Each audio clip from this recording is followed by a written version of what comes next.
Jeshi la polisi mkoani Mbeya linamshikilia mtuhumiwa anaitwa Seven Kipara mwenye umri wa miaka 38, mkazi wa Ipwizi, kwa tuhuma za kupanga njama yeye pamoja na wenzake za kumuua mama yake mzazi na kumjeruhi kwa risasi mtoto mdogo ambaye anaitwa Sinzo Jifwalo mwenye umri wa miaka 4, mkazi wa kijiji huko kocha Ipwizi. Sasa ni kwamba Juni 13 saa 12:05 usiku kwa kijiji cha Ipwizi kilichopo kata ya Mjele, wilaya ya Mbeya vijijini, mtoto ambaye anaitwa Sinzo Jifwalo mwenye umri wa miaka 4 alijeruhiwa kwa risasi za shotgun katika bega la kushoto na mdomoni na mtuhumiwa Tabi Deus. Taarifa zinasema kwamba mtoto huyu alikuwa amelala na bibi yake chumbani. Sasa bibi yake huyo ni bibi yake mzaa baba ambaye anaitwa Kweji Lugembe mwenye umri wa miaka 75, na ghafla alisikia mlipuko kutoka dirishani kisha mtoto huyo kukutwa amejeruhiwa.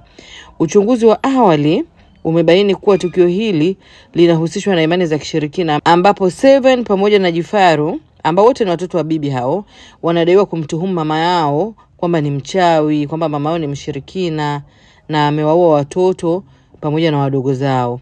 Sasa kutokana na imani hiyo walipanga njama za kumuua mama yao, ambapo waliwakodi wauaji kutoka mkoa wa Lindi ambao ni Tabi Deus pamoja na Shija kwa makubaliano ya kuwalipa shilingi milioni 5. Kwa hiyo inasemekana tarehe 8 mwezi huu huyo Tabi ambaye ametokea Kilwa pamoja na mwenzie anaitwa Shija walifika eneo la mji mdogo wa Mbalizi huko Mbeya, ambapo walipokelewa na mwenyeji wao huyo bwana Seven ambaye aliwapeleka kulala kwenye nyumba kulala wageni ambayo iko Mbalizi hadi tarehe 10 mwezi huu, ambapo ndio mwenyeji wao aliwaonyesha mazingira ya nyumbani kwao, yani nyumbani kwa mama yake, ili waende wakamalize hilo jambo. Sasa jambo hilo ndio wakalifanya tarehe 13 mwezi huu saa 6:05 usiku, ambapo watumiwa hao baada ya kujiridhisha vya kutosha mazingira ya nyumbani kwa kina Seven walienda hadi hapo nyumbani, na walipofika hapo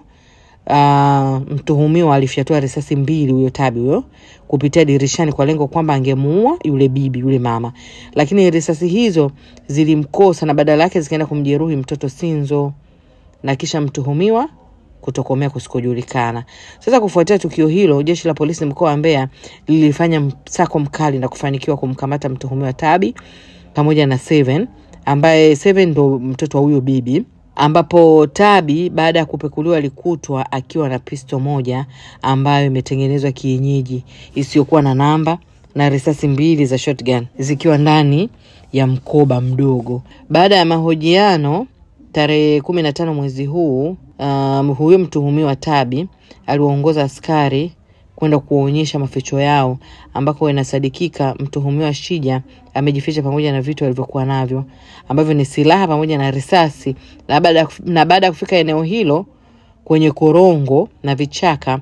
ghafla mtuhumiwa alikurupuka na kuanza kukimbia, ndo askari walifyatua risasi 3 hewani kwa kumtaka atie amri kwa kusimama, lakini mtuhumiwa alikaidi amri hiyo, ndipo alipigwa risasi 1 katika mguu wake wa kulia na kukamatwa na kukimbizwa katika hospitali teule ya Ifisi kwa ajili ya kupatiwa matibabu, lakini baadaye alifariki dunia. Sasa jeshi la polisi bado linaendelea na msako